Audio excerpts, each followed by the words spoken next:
All right.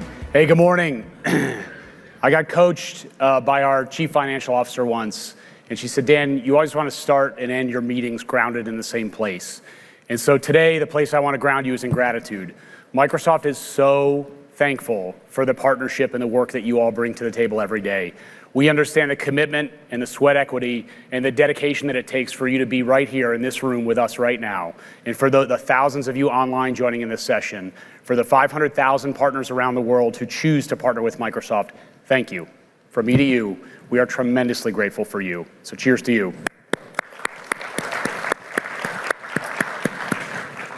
For those of you who don't know me, my name's Dan Rippey. I've been at Microsoft for about 18 and a half years, and I've worked in the partner space the entire time. My first job, I was an engineer that worked on Partner Center long before we called it Partner Center. We still get a tremendous amount of feedback into the engineering team on Partner Center. See some smiles in the room. I did that for about a third of my career, and then I went to work in the business team. And I remember my first one-on-one with my boss in what was at the time the Worldwide Partner Group, WPG. He said, what do you want to do? I said, I want to be the program director for MPN, the Microsoft Partner Network. I think at the time, our chief partner officer was either John Roskell or Phil Sorgen. We were kind of in transition. And he said, Dan, you're not quite ready for that job, but you need to really sit with our partners. You need to travel the world. You need to go into listening mode. And we'll reassess this in a couple of months, and we'll see if we can get you ready. And so in the end, they did. And I remember sitting down. I was with Gabriella Schuster. I sat down on my first one-on-one. She was the chief partner officer at the time. I said, Gabriella, what do you need me to deliver? And she said, I need you to retire MPN. And I said, well, I was like, that's not quite what I was expecting, but I was like, tell me more. And she said, the silver and gold competency structure that we have represents where we've been as a company. It serviced the company incredibly well for the last 15 years, but it doesn't represent where we're going. We're going to deliver a new concept with solution partner designations tied to our solution areas and solution plays, which is iconic in the way we go to market and sell as a business, so that you as our partner don't need a translation dictionary between the way we go to market and sell and the way we go to market and sell with you. So I did that job for about 5 years, got MPN up and moving, or got the Microsoft AI Cloud Partner Program up and moving. And I remember I got a call from the support and services leader, one of the leaders at the company, who said, hey, I want to talk to you for a little bit. And he said, we got this thing, advanced support for partner and premier support for partners, our legacy offers in market. We need a program director to come lead that. I said, okay. I said, let's run through the interview loop and see how it goes. In the end, I was fortunate enough to get the job, sat down my first one-on-one with my new boss, and I said, what do you need me to do? And he said, I need you to retire advanced support for partner and premier support for partner. I said, well, the story's starting to sound familiar, but okay, let's do it. And I said, why? And he said, this represents where the company's been for the last 2 decades. It represents what we needed at the moment where we were transitioning from on-prem to cloud and the direction we had to take and the shift we had to make with partners along the way. He goes, it doesn't represent where we need to be as a business for the next 10 or 15 years. We need to deliver a new offer to partners that I'm going to talk about in depth today and give you kind of a preview of what's coming. This is an all early look. Outside of work, I'm a father of 3 girls. I have an 8-year-old, a 4-year-old, and a 2-year-old.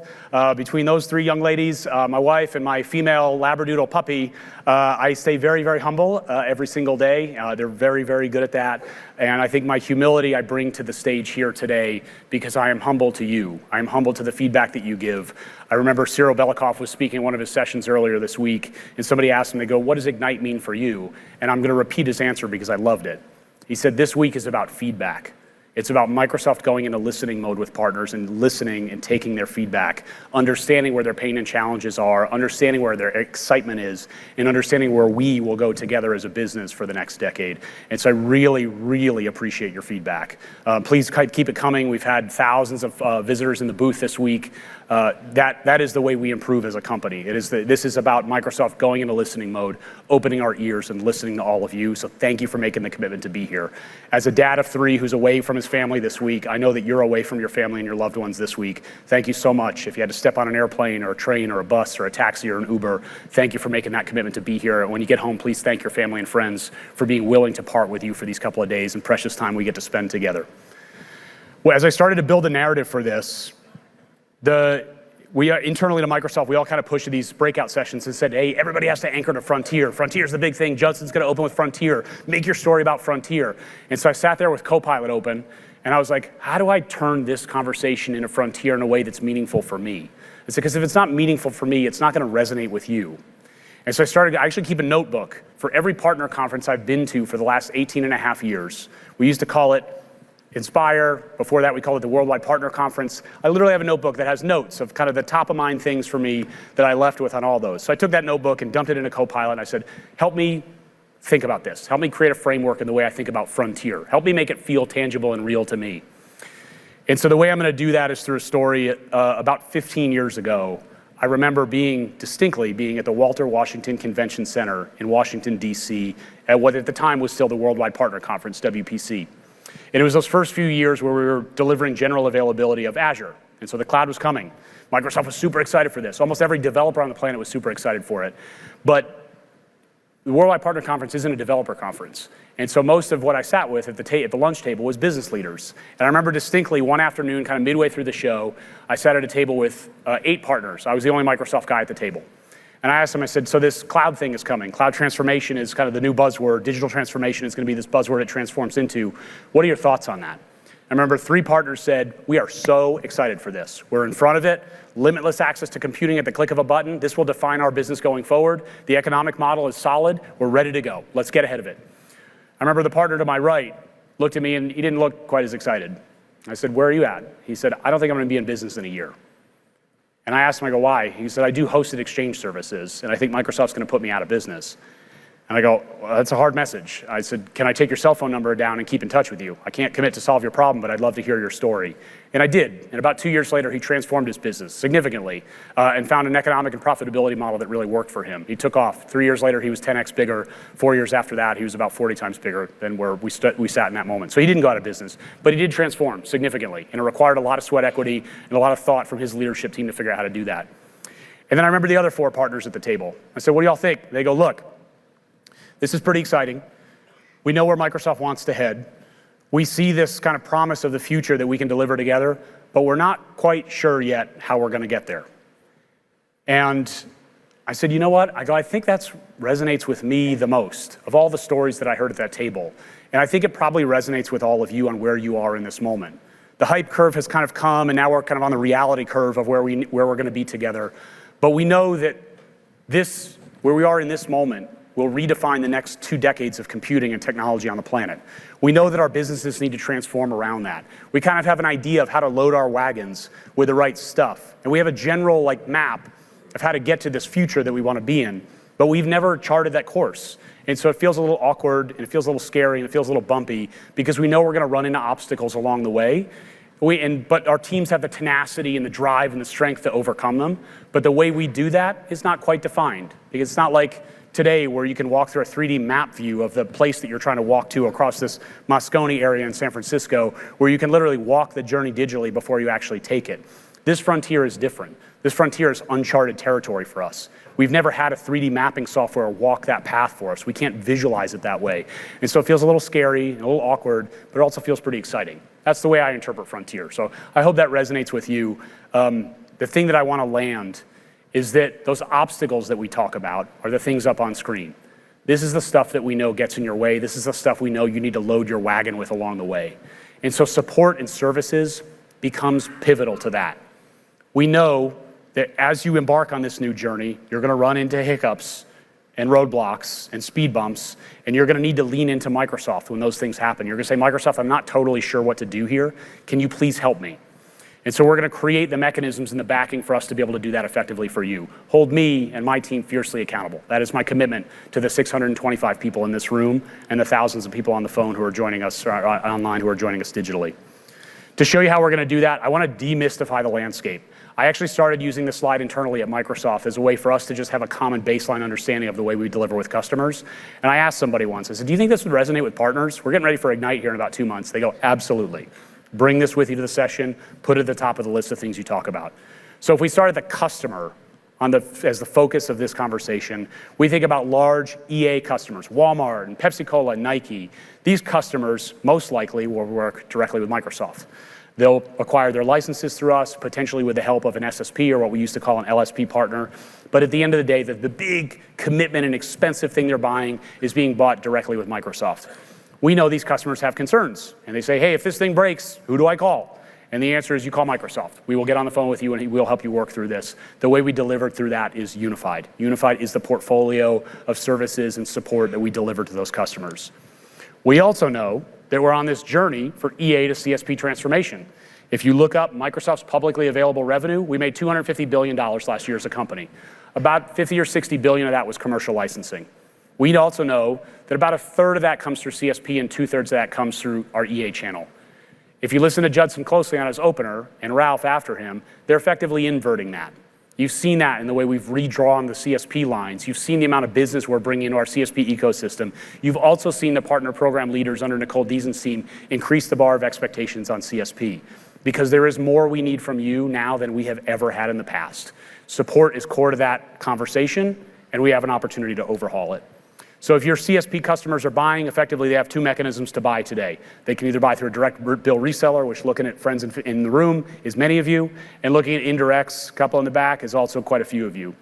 We also know that the disties have your backing in the indirect market. And you've seen the line shift on this. A lot of you I've seen at the partner program booth this week, talking to Gina Young's team about the new requirements for CSP direct and indirect. A lot of concern and direction that we're working on together for you on this. But at the end of the day, those customers are not going to buy the licenses through us. They're going to buy them through you. I got one more build, and I guarantee this will be the most photographed slide today. We know that when those customers have a problem, when something breaks at 3 o'clock in the morning, they're not going to call me. They're going to call you. And they're going to say, hey, what do I do here? We know that you have amazing teams around the world that can deliver answers for those customers quickly and succinctly. We know that for many of you, the majority of the case volume that you take on, you solve on inside your own business. We also know that occasionally we have hiccups with our product that are on Microsoft, and occasionally we have issues where your team is saying, hey, I'm not quite sure how to fix this thing. Somebody call the manufacturer. And when you need to call the manufacturer, we know you need an entitlement to get direct to Microsoft. And so through this Unified for Partner offer, we're going to deliver that to you. So the things that are coming today that I'll walk through today are threefold. Number one, this new support offer that will replace Advanced Support for Partner and Premier Support for Partner is called Unified for Partner. It's joining the portfolio of unified services that we deliver as a company. We have a couple of partners in pilot on this right now. Early results look very promising, and I'll talk through kind of the foundation of what the offer looks like so you have a clear understanding of it. We also have an opportunity that 𝗦𝗲𝘀𝘀𝗀𝗀 talked about in her keynote on Tuesday on this support designation. So let me net this out for you. If you're a partner and you have an incredibly strong support practice today and you deflect a very small amount of your case volume to Microsoft, that support designation is our recognition of your capability. When I took this job, Ralph Hapter and 𝗦𝗲𝘀𝘀𝘀𝗀𝗀 looked at me and said, why are we not acknowledging our partners for this amazing work they do on support? And I said, we can do that. I said, the partner program has these badges. She goes, it's not just about the badge, though. She goes, the badge has to be relevant for customers. Customers have to look for a partner that has this, but we really need to help the wallets of our partners. We should provide large incentivized discounts on our support contracts, because we know when you can take the majority of the volume on your own, your reliance on us goes down. A lot of that Sev 2, Sev 3, Sev 4 cases, those will hit your teams, and most of the time you'll solve it. So support designation is our endorsement of your capability. It also will be the largest available discount vehicle on your partner support offer. So tying those two things together, there's one more thing I want to bring into the room. I know that a lot of you work with our EA customers. I know that you do incredible work helping them traverse the complexity of the licensing footprint. This is what we used to call LSP, is now the SSP model today. We also know that you have, and a lot of times you have a closer relationship with that customer than we do. Even if that customer is going to ink that contract directly with Microsoft, there is no better person positioned to have a discussion with them about what to do when things break than you. When I sit with partners and say, hey, why are we not having a conversation with these customers about a unified agreement tied to their licensing agreement? The answer for most partners is, you don't incentivize me to do it today. There's no reason for me to do it. You don't pay me. So we took that feedback for a while, and actually Judson challenged us on this 4 or 5 months ago, and he goes, why are we not paying partners to bring this into the conversation? If they are best positioned to co-sell with the customers, they absolutely should be at the table in the discussion. So we're going to shift that. Available now in pilot, we're starting with a small number of partners to actually get them ready on this unified EA co-sell thing. And so when these partners help close this deals, we pay them. And we're going to do a 3% payment on the total contract size, total support build revenue for year one. And we're actually going to increase that for multi-year deals. And so this is where your sales team becomes an extension of our sales team. The good news here, there's nothing new for you to learn. You'll see these referrals flow to you in Partner Center as leads. You get to convert them to opportunities. When you do that, they sync back to our seller. Our seller will contact you. You'll cooperatively sell the deal together. And when you mark that deal as won, you'll get a check within 60 days from us on 3 to 4% of that deal. So if you're looking to get involved in this, I'll connect you with a team who's doing it. We're in very kind of like baby step stages with this just to make sure the plumbing and the mechanics on it work. But the partners that have been involved in this are super excited about it, and I couldn't be more excited to bring it to you today. So just know this is coming, and if you want to get involved, come see us in the booth and we'll hook you up. Okay, let's go back to support. So if I filled this room with 625 customers, CSP customers, I said, what's the number one reason why you leave your relationship with your reseller? They would say support. And we know that it takes a handful of bad support outcomes before your customer disappears and moves to somebody else. This is the number one thing that we struggle with. And the responsibility for that is not necessarily on your team. Maybe that ticket stayed open for 26 days because you were waiting on a Microsoft support rep to respond to it, or because we were bouncing it around our own ecosystem. Maybe you're working to retrain your team on a new workload that you haven't historically supported before. But we know that support is the fastest way to lose a customer. So when we think about retention and cross-sell and upsell and all the things that are top of mind for you as a partner, we know we have to get this right. And so where we're going with Unified for Partner effectively is to address the 4 areas of concern that I typically hear. And so if I put all these chairs in a big U shape and I filled the walls with whiteboards and I gave everybody in here a marker and said, come on up to the whiteboard and tell me what you're struggling with today on advanced support for partner and premier support for partner. With the exception of a couple of outliers, you would bucketize everything into 4 pieces of feedback. You'd say, Dan, when I call Microsoft, it takes you too long to respond. I don't get the quality of support on an engineer with the quality and skilling level that I need. I have no reporting to see the totality of my support volume of what it looks like and what tickets have been open for a long time and who they're assigned to and where they were routed at Microsoft. And I can't predict my bill. I don't know what this is going to cost me next year. Especially on a pay-per-incident model, it becomes a guessing game where your CFO is pounding you and saying, what is our support agreement with Microsoft going to look like next year? And you go, I don't know. I have to go count cases. And then I have to sit with my CSAM and see if that case count matches. We will solve that through Unified for Partner. It will not be based on a pay-per-incident model. It will be based on a percentage of CSP revenue model. It will deliver telemetry and analytics and reporting inside of your own system so that you can see through that, and there is no guessing game in the question that your CFO asks you. So when we think about that, that is the baseline for Unified for Partner. The road ahead anchors us to 3 core principles. Great quality of service on delivery for reactive support. We know that is table stakes for you. We know that it is a thing that when a customer is in crisis, it is the number one way to retain or lose a customer, and we together with you have to get that right. We also know that your teams want access to all the special sauce that Microsoft has. So the knowledge bases and the documents and the articles that our own support engineers work with when they get on the phone with you, there is no reason for us to hold that back. It's actually in our best interest to syndicate that entire thing to your team and say, suck this into your agentic capability, give this to your support reps, give this to your support engineers. We want to empower them with the full power of what Microsoft has at its fingertips when we solve cases. And so we're going to syndicate all of that to you, both through support designation and through the partner support offer. And the last one, I love this one because it goes beyond reactive. When I think about proactive services that I can deliver to your organization, that's another area where I see CSPs asking for help in customer growth and adoption. When you have a customer that comes in and buys an ME5 SKU, a premium SKU at a premium price, and they're using that SKU like an E3, they've effectively bought a Porsche performance vehicle and they're using it like a utility pickup truck. And we know what's going to happen when it comes time to renew their lease. They're going to downgrade to the truck because the cost of that is half. And so when I can work with you on consumption and usage analytics inside of your proactive business, we can look at those customers that are at risk, where we have strategic SKU erosion. We can look at cross-sell and upsell and renewal health, and we can help you deliver that for your business and create stickiness in customer retention and customer upsell. We also know for the disties in the room, you have a massively difficult job. You are the coach, and your reseller is the athlete. We know that you want to be the best coach in the world, because every time your athlete closes a deal, they share that money with you. And so just like a competitive sports team, your coaches of your winning teams get paid pretty well. And so we want to see the best coaches in the world empowered with the right proactive capabilities to build the best athletic performance teams on the planet that we can see, that is the majority of you in the room. So thank you for your patience and thank you for being with us on the journey. Unified for Partner, we're going to anchor to 6 things. Number 1, when you have an enhanced response need in a high severity case, we need to get you on the phone with somebody quickly, typically 30 minutes or less, and start routing that case to the guy or gal who's going to solve the problem. So we're going to do a SEV-ER and enhanced response case handling for you. We're also going to give you access to what I talked about, all the knowledge base articles and everything that we have available at our fingertips to help you solve those. We're going to fix advanced reporting and analytics. So whether you have one Partner Center account or 14 Partner Center accounts, our goal is to give you access, fingertip access, so that you can see the entirety of your support business. And so you can hold me and my team accountable. You can say, why do I have a ticket that's been open 21 days, 26 days, 28 days? Why do I have a severity A case that hasn't been responded to yet? We want to have that conversation with you. Our CSAMs want to have that conversation with you. And we don't want to be sitting idle waiting to hear you escalate that. We want to know when you are in pain at a time of pain so that we can respond and we can get an escalation specialist in front of it immediately. We also know that you want credit and endorsement for your case deflection. This is where support designation comes in. You want Microsoft to say, this partner delivers phenomenal support services. And we're going to do that through a support services designation that is live right now. I'll have a QR code online in a few minutes that'll show you how to get to it on screen. And the ISSI auditing team that helps you get into that is sitting 2 rows in front of me. And so when you're ready to get into that, if you have a specialization today, you're probably very familiar with the process. We'll help you with it. And if you hit any hiccups, please let my team know and we'll get you unblocked.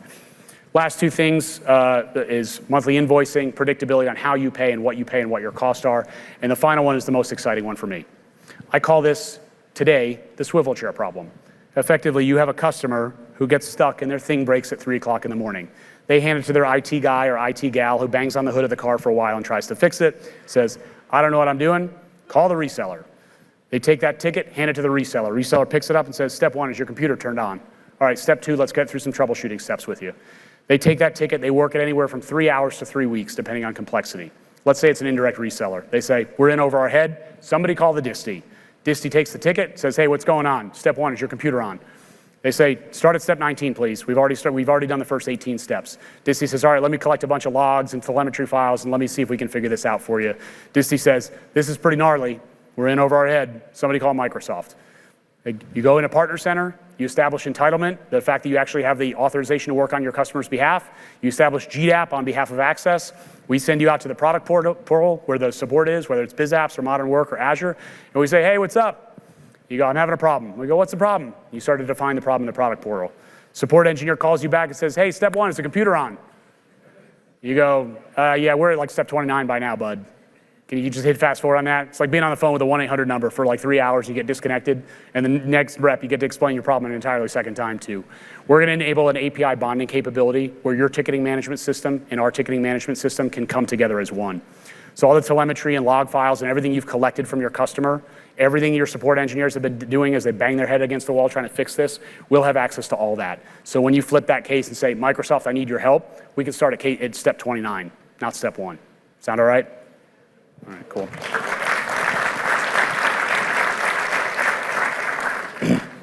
All right, EA co-sell. This will probably apply to a couple of partners in the room, and a couple of you are probably going to be interested in this and say, how do I get into that? The answer to how do you get into that is come visit our program booth and we'll talk you through it. Super early for us, so just be patient. We're kind of working through, we're putting water through the pipes on this right now to make sure it doesn't blow out at the joints, and it's going pretty well. But the market on this is massive. If I put full country list on here, you'd see a addressable market of about $500 million of $500 million of opportunity for EA accounts where we don't have unified coverage. As we close those with you, we're gonna pay you 3 to 4% of the deal. And so every existing EA client that you have, and you're like, hey, you don't have a warranty. What are you gonna do if this thing breaks? Some of you provide your own services and that's fine. Some of you don't. Some of you just say, I want to make sure you've got a great warranty with Microsoft because if a thing breaks, I don't want to be involved in the conversation about this very large customer not getting the help that they need. EA co-sell is going to fix that for you. So massive thanks to the team who's put this together. We launched this thing in just under 100 days, one of the fastest motions I've seen at Microsoft. And again, it's going to look very familiar. If you're in the co-sell motion with Microsoft today, you work in Partner Center, you understand how to convert leads to opportunities and mark them as one and get paid through the incentives portal, this is going to feel just like that. There's no new thing to learn, same team, same process, same workflow. So massive thank you for those of you who've been with us early on the pilot here, and to those of you who will join it. Giddy up, because it's a pretty big thing and there's a massive amount of money on the table for us together. This is an example of kind of the way these co-sell deals work out, and you can see what we're doing here. When you look at Microsoft's own sales team, we're really looking to help bring you into these because you have better scale than we do. And so instead of us bringing on an army of support engineers that gets bigger and bigger and bigger of sellers that gets bigger and bigger and bigger over time, we can say, hey, you already have a relationship with these customers. Let's talk about Unified and see if we can close these deals, especially on multi-year opportunities. somebody to continuously engage the partner or the customer and say, hey, you're coming up on renewal. Are you getting value from this? What's working for you? The best conduit for that feedback is from you to give us that feedback, and the best mechanism to help drive that engagement is through you. So thank you for being ready for this, and for those of you who are getting involved in it now, I'm so appreciative of your support. Okay, last one, Support Services Designation. I'm gonna bring up Chris from 𝗦𝗲𝗀 here in a minute, and he's gonna talk about his journey. He was one of our first partners on the Support Services Designation. This is a double click into what Nicole had on stage at her keynote on Tuesday. I'm so excited to see this come live. We've been talking about this for almost 2 years as a concept that was initially started to give you recognition and accreditation for the amazing work that you bring to our customers every day. This is a game changer for us, because we know that when your customers are looking for a reseller to work with, one of the top of mind questions for them is, if this thing breaks at 3 o'clock in the morning, does my partner have the capability to help me? And this support designation is that moniker that says, yes, they absolutely do. So we're gonna do this not only as a mechanism that's important for customer, we're gonna deliver this as a mechanism that delivers value in the way you work with us on your support agreements. The support designation looks for 3 core things. Can you do it? Can you do it at scale? Can you do it well? And so can you do it? We look at people, processes, and tools. Do you have a ticketing management system? Do you have an escalation system? Do you have round-the-sun coverage? Do you have SLAs? Do you meet those SLAs? All the things that if your support leaders are here in the room, they're going, yep, I got all that stuff, Dan. That's exactly how I built my business. We just need to verify that all those things are in place. Second thing is, do you do it at scale? So when we look at your CSP revenue pipeline, we can predict generally how many tickets you take a year based on your CSP revenue. We also can work with you to see how many of those do you deflect and send to Microsoft, how many do you solve in-house. Many of you, your deflection rates are incredibly low. You do an amazing job at bringing your support team as that first responder onto the call to solve the issue, and we want to give you credit for that. The last one is, can you do it well?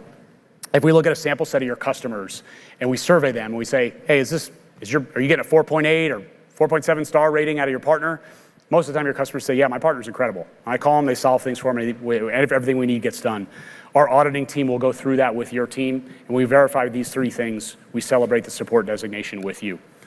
And so early results on this have been super strong. We're seeing massive reduction in case escalations because this pushes your teams to think differently. We've seen consistently 4.6 or better out of 5-star rating on satisfaction score, and we've seen this access to the knowledge base really be a game changer. Because when you benchmark your own team's capability and you say, man, we're right at the cusp of what Microsoft is asking us to do, how can we get over that hump? Because that hump's gonna unlock a massive discount on this Unified for Partner offer that Dan was talking about on stage.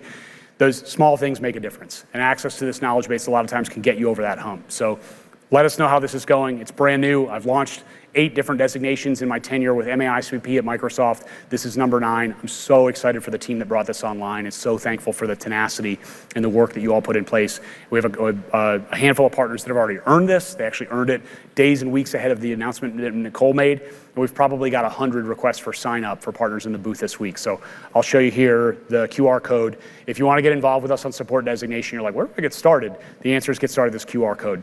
Number 1 question I'm beginning to ask in the booth is, when does this show up in Partner Center? And the answer is really soon, probably 3 months, 3 or 4 months. We'll get this wired up so you'll see it, but you don't need to wait. You can scan this, submit your information. We'll get you started in the enrollment pipeline. We'll get you connected with the team. Give us feedback on what's working for you. We're seeing partners get through this in as little as a couple of weeks, and we're seeing partners get through this in a couple of months. Depends on how ready your team is. But the auditing team from ISSI will help you with a pre-audit checklist, and they'll get you set up with all the things that you need to do that. So with that, I'm gonna pause.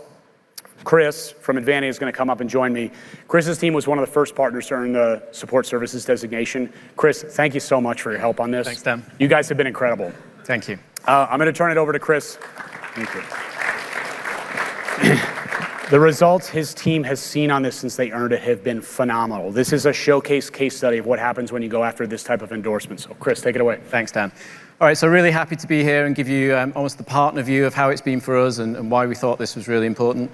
My name is Chris O'Brien. I'm the Products and Services Director at a company called 𝗦𝗽𝗀𝗀. We see ourselves as one of the leading providers in Europe, so we're 5,000 strong across Europe, about 1,600 in the UK. Always had a big Microsoft focus, but our business breaks down into almost project services and transformation. We're a managed services provider, and we also do hardware and software resale, so value-added resale. We're really proud of a couple of things, like we tend to hang on to our customers for a long time. We've got really low churn rates and clients stay with us for a multi-year journey. And it takes some time to get there, but one of the things that we've often pushed Microsoft on is, we all think of ourselves as quite special as partners. We all think that we've got skills and capability and expertise that's better than the next guy. We all think that we've got service levels that are better. But at the same time, for clients, we all look the same, we all sound the same. And we've pushed Microsoft to say, how do you keep raising the bar so that people like us can stand out? Look, we've always kind of worked hard at differentiating ourselves as a partner. We've always seen value in the accreditations, the specializations, the designations that Microsoft have. We've got a bunch of MVPs in the group. I've held the MVP status for the last 18 years, which gives us great close working with Microsoft and early access to roadmap and so on. But clients value this. What we've realized in our conversations with clients is they are actively looking for this kind of badges, these kind of accreditations. Just yesterday, I was looking at an RFP for Azure services, and the top line in the RFP mandated that you have to have Azure Expert MSP to qualify yourselves in. And so, this kind of Microsoft viewpoint, this Microsoft validation is really important. In terms of kind of the type of partner we are, the kind of capabilities that we offer, it's everything that you'd expect from a modern Microsoft partner, I suppose. We break it down into these buckets that are kind of technology agnostic. But really, how we structure our support function doesn't quite look like this. It looks a lot more aligned to specific Microsoft technologies. So we've got a modern work function that really thinks about SharePoint, Teams, Power Platform, everything about the tenant design and Microsoft 365 kind of tenant management. We've got security groups. We've got a cloud and platforms group that really focuses on Azure. We've got a Dynamics support function. So, these are the capabilities that we have, but aligning to Microsoft technologies was part of our success, I think. The way we approach this is we wanted the distinction of kind of looking like a better kind of partner for Microsoft.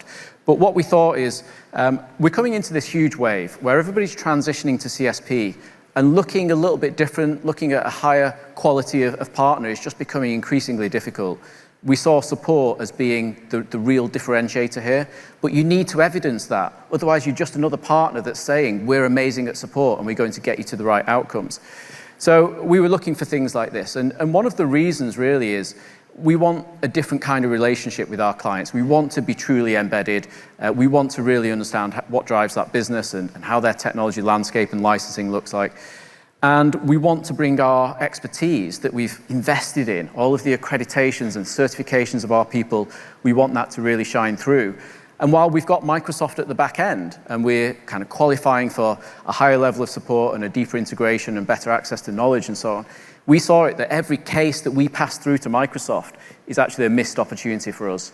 A missed opportunity for us to provide a great support experience that allows 𝗦𝗲𝗀 to shine, a missed opportunity for the client to get a faster and better outcome. So, while we've got Microsoft there, we really wanted to kind of put the machinery in place that allowed us to provide great support.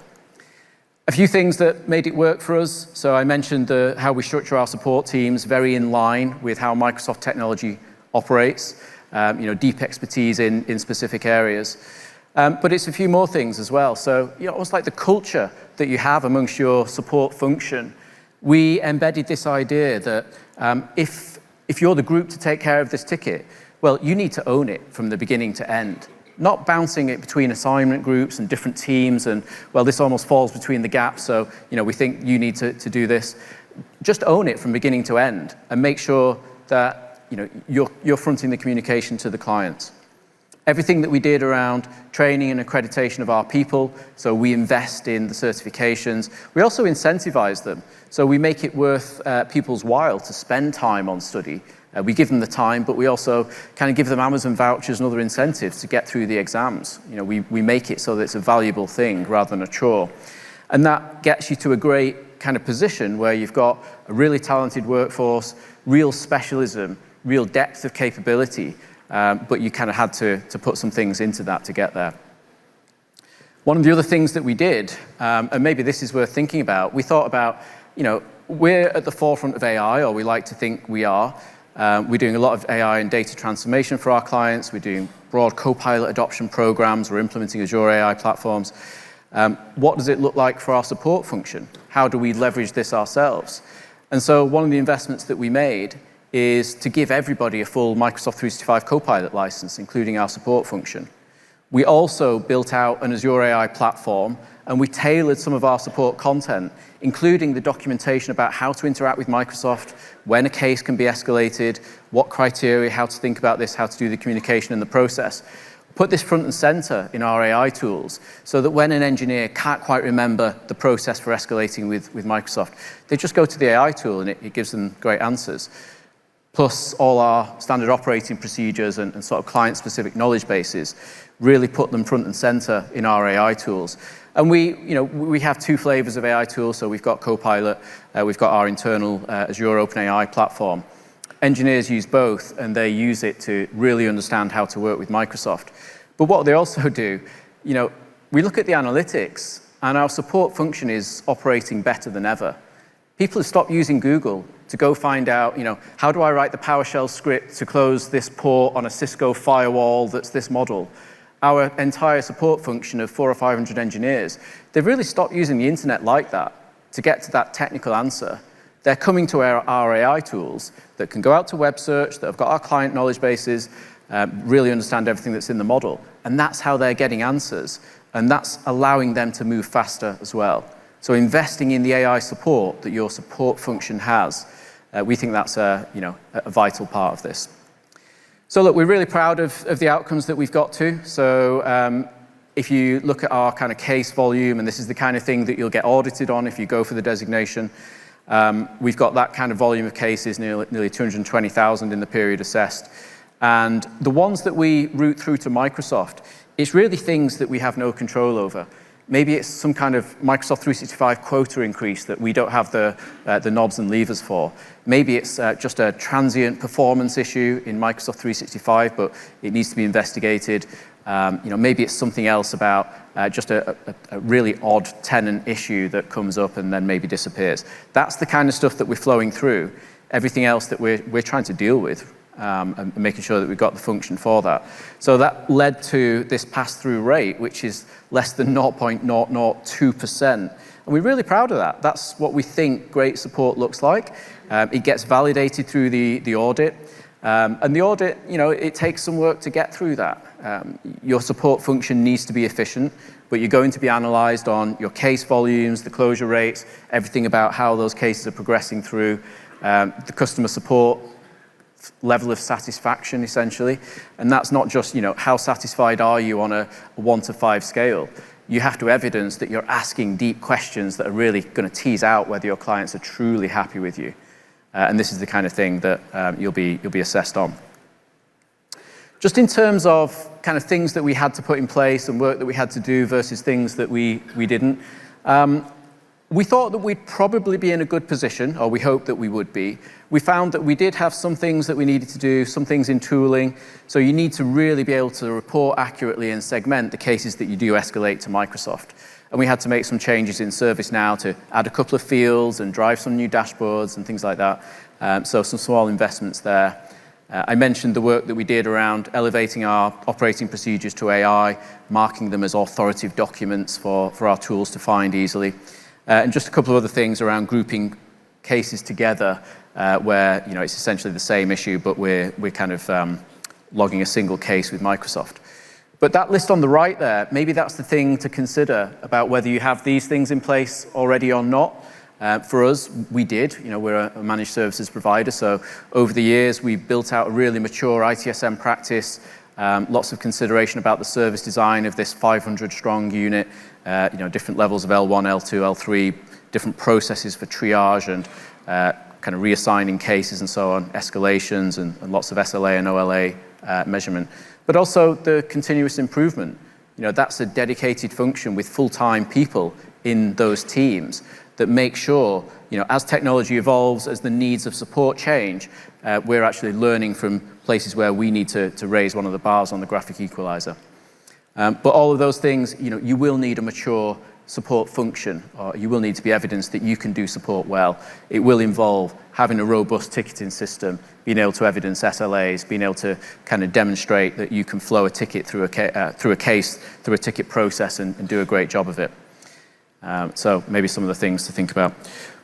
Where you start to get to in terms of one of the other ingredients to provide great support, reactive support is one part of it. But if you're kind of managing a client estate and everybody's struggling with productivity on the device or security on the device, you've got some apps that are crashing, you've got some devices that aren't working well you're going to get cases naturally. So really, the other side of the coin is, how do you find opportunities to develop proactive services to your clients?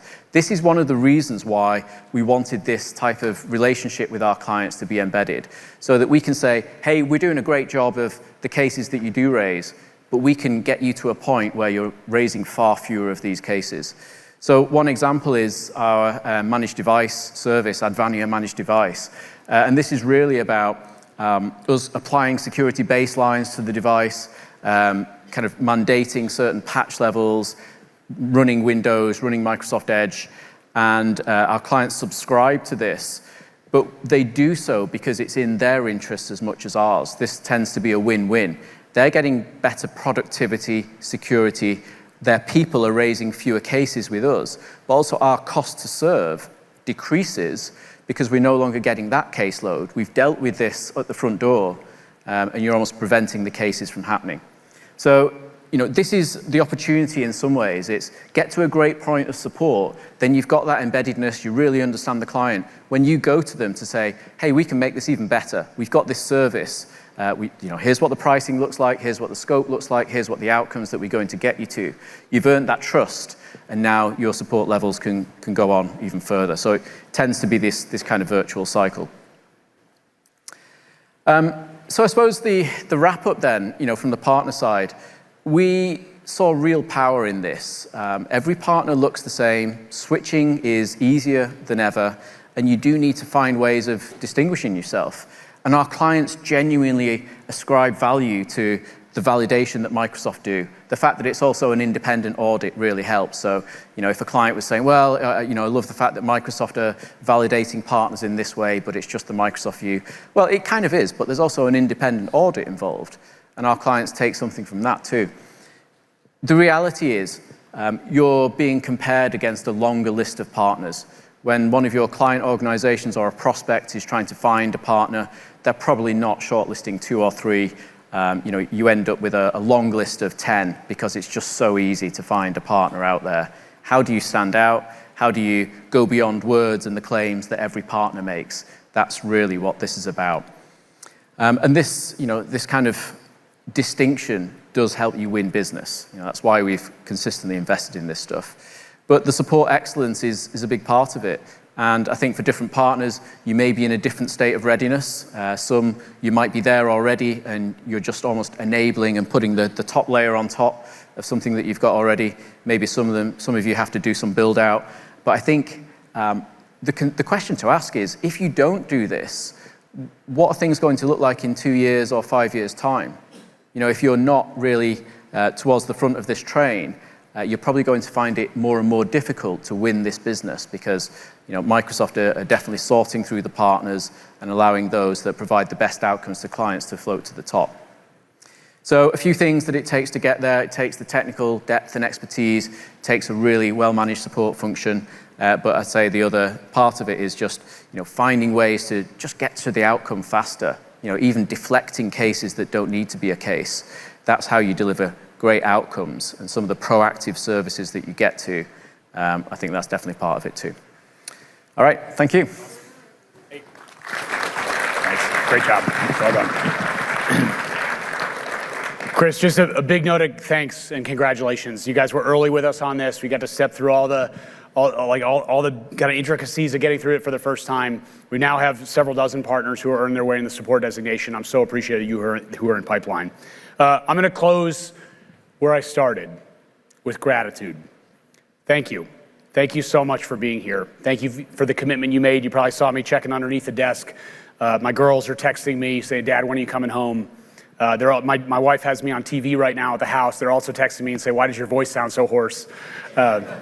And I said, it's from talking to partners all week. It's from taking feedback from them and being able to really hear what's top of mind for them and what's concerning. We appreciate you. We really do. We appreciate you being here. For those on the phone, we appreciate you taking the time out of your day to be with us. Your partnership means so much. It is the reason we are here. It is the reason this event exists. And it is the reason we drive this lifeblood as a company with all of you together. So have a great Ignite. Safe travels tomorrow as you're heading back home. Thank you.